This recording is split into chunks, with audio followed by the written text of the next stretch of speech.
এই আলোচনা করতে আমাদের সঙ্গে যোগ দিয়েছেন ঢাকা বিশ্ববিদ্যালয়ের রাষ্ট্রবিজ্ঞান বিভাগের অধ্যাপক কাজী মোহাম্মদ মাহবুবুর রহমান। জনাব কাজী মোহাম্মদ মাহবুবুর রহমান, আপনাকে স্বাগত জানাচ্ছি ইন্ডিপেন্ডেন্ট টেলিভিশনে। যেটি জানতে চাই আপনার কাছে, যে উপদেষ্টা আসিফ মাহমুদ নির্বাচনের প্রার্থী হওয়ার ঘোষণা দিয়েছেন, এখন তার পদত্যাগ কি সময়ের ব্যাপার মাত্র কিনা? আপনাকে ধন্যবাদ। প্রথমে যে বিষয়টা বলতে চাই সেটা হলো, যে কোনো নাগরিকই, বাংলাদেশে যারা নাগরিক যে কেউ যদি শর্ত পূরণ করেন, মানে নির্বাচন করার জন্য যে শর্ত আছে সে শর্ত যদি পূর্ণ করেন তিনি নির্বাচনে প্রার্থিতা ঘোষণা দিতে পারেন। সেক্ষেত্রে যেহেতু তিনি বাংলাদেশের নাগরিক, তিনিও সেই হিসাবে এই ঘোষণা দিতেই পারেন।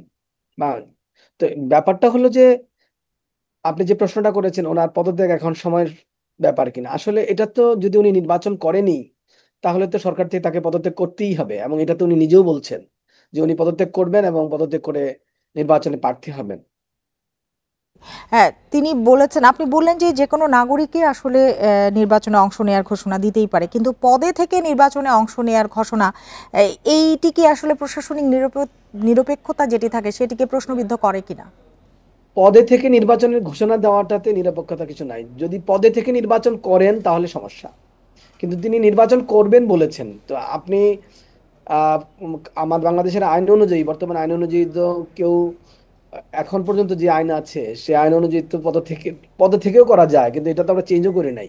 তো কিন্তু যেহেতু এটা ইন্টারিম গভর্নমেন্ট, সেই ইন্টারিম অন্তর্বর্তী সরকারের ক্ষেত্রে এটা যায় না, কারণ এটা একটা সংকটকালীন সময় আসছে, সবার আস্থার জায়গা।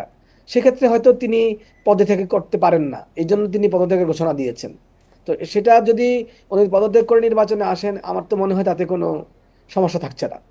জি, জনাব মাহবুবুর রহমান, ঢাকা 10 আসনে প্রার্থী দেয়নি বিএনপি। আসিফ মাহমুদ ভোটার হলেন ওই আসনে। দুটিকে একসাথে হিসাব করছে অনেকেই, কারণ কি বলবেন? এটা আসলে আমরা তো জাস্ট অনুমান করে কথা বলবো, আমাদের কাছে তার তথ্য নাই।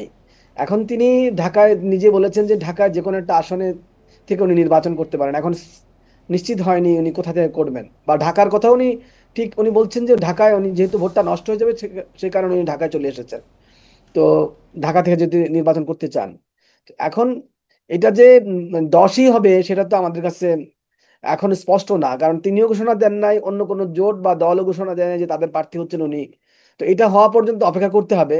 আমার কাছে মনে হচ্ছে যে সম্ভাবনা থাকতে পারে, যেহেতু এখানে প্রার্থী হয়নি, আবার তিনি এখানে ভোটার হয়েছেন, এটা তো কানেকশন যে কেউ দেখতেই পারে, কিন্তু এটা বেশি সরলীকরণ হয়ে যাবে। আমরা তো অনেকগুলো জিনিস বিষয় দেখছি যে একরকম আমরা কানেকশন টানছি, কিন্তু পরবর্তীতে এটা আবার অন্যরকম হয়ে যাচ্ছে।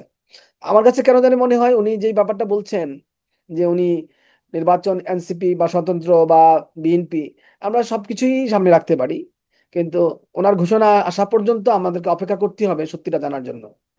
জি, যেহেতু এখন পর্যন্ত বিএনপির প্রার্থী দেয়নি, সেক্ষেত্রে আসিফ মাহমুদের সুযোগ আরেকটু বাড়বে কিনা?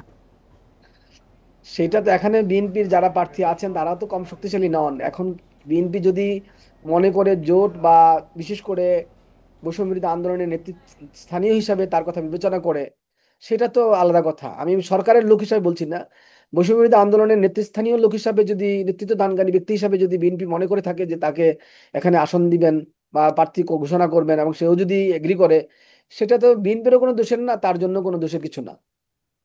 জি, তবে আসলে আমজন এটা এভাবে এত সরলীকরণ করে এখনই চিন্তা ভাবনা করা যায় না, কারণ উনি আসলে কোথা থেকে নির্বাচন করবেন সেটা আসলে ক্লিয়ার না। আমার কাছে যেটা মনে হয় কোনো পক্ষ থেকে কিন্তু কোনো ধরনের ইঙ্গিত আসেনি। জি, জনাব মাহবুবুর রহমান, আমজনতা দলে তারেক 134 ঘন্টা অনশন করলেন।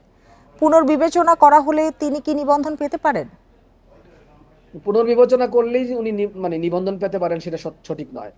নির্বাচনের যে আইনি প্রক্রিয়া আছে সেই আইনি প্রক্রিয়া যদি উনি কাভার করেন, সে অনুযায়ী যদি আহ, নির্বাচন কমিশন মনে করে যে তিনি আইনি প্রক্রিয়া কাভার করেছেন, তাহলে উনি নিবন্ধন পেতে পারেন। এখানে আসলে আমাদের দেশে আমরা সবসময় একটা জিনিস ভাবি যে এটা তো কোনো সবকিছু আন্দোলনের বিষয় না, আর নির্বাচন কমিশনেরও সবকিছু আন্দোলন করে পেতে হবে, সরকারের কাছ থেকে সবাই আন্দোলন করে পেতে হবে, এটা সঠিক না। আপনি নিয়ম দেখবেন, রুল দেখবেন, রুলস যদি পারমিট করে ইউ উইল গেট ইট, মানে সেটা পাবে। আর যদি সেই রুলস ক্ষেত্রে একটু জানতে চাই, এই যে তারেকের বিষয়ে আইনগতভাবে নতুন দল নিবন্ধনের সুযোগ কি এখনো রয়েছে? এইটা ব্যাপার হলো কি, আমাদের তো একটা মানে এটা তো আসলে সময়টা তো কোনো কনফার্ম সময় না যে এই সময়ের মধ্যে আবেদন করতে হবে। যদিও একটা আহ, এক ধরনের ডেডলাইনের মতো গিয়েছে, ডেডলাইন না ঠিক, একটা প্রক্রিয়া গিয়েছে। তো তো এখন যদি নির্বাচন কমিশন যদি চায় নির্বাচনটাকে সুষ্ঠু করার জন্য, আরো ইনক্লুসিভ করার জন্য, যারা যারা চাচ্ছে এবং যারা যারা শর্ত পূরণ করছে, তাদেরকে তারা নিয়ে আসবেন। এত দোষের তো কিছু না। যদি আম জনতা পার্টি শর্ত পূরণ করেন, তাকে নির্বাচনের বাইরে কেন রাখবেন বা রেজিস্ট্রেশনের বাইরে কেন রাখবেন? এটা তো ঠিক হবে না নির্বাচন কমিশনের জন্য। তবে তার যে অভিযোগ এবং অন্যান্য ক্ষেত্রে যে অভিযোগগুলো আসছে যে সব জায়গায় তার মানে শর্ত যাচাইয়ের ব্যাপারগুলো যে প্রক্রিয়া হয়েছে বা যারা করেছেন তাদের ব্যাপারে কিছু আপত্তির কথা আমরা শুনতে পেয়েছি। এখন এগুলো যদি সঠিক হয়ে থাকে, রিভিউ করা দরকার আছে। এবং রিভিউ করে যদি দেখা যায় যে আমজনতা পার্টি না, তার বিরুদ্ধে যেভাবে অ্যাকশন ব্যবস্থা না হয়েছে, মানে তাকে রেজিস্ট্রেশন যেভাবে দেওয়া হয় নাই, সেই প্রক্রিয়া সঠিক ছিল না, তাহলে এটা পুনর্বিবেচনা করা যেতে পারে। কিন্তু এটা এই নয় যে উনি অনশন করছেন বিধায় পুনর্বিবেচনা করা, জি, এটা বুঝতে নয়। পেরেছি। আপনার বক্তব্য স্পষ্ট মোহাম্মদ মাহবুবুর রহমান। আপনাকে অনেক ধন্যবাদ আমাদের সাথে যোগ দেওয়ার জন্য, আমাদের সময় দেওয়ার জন্য।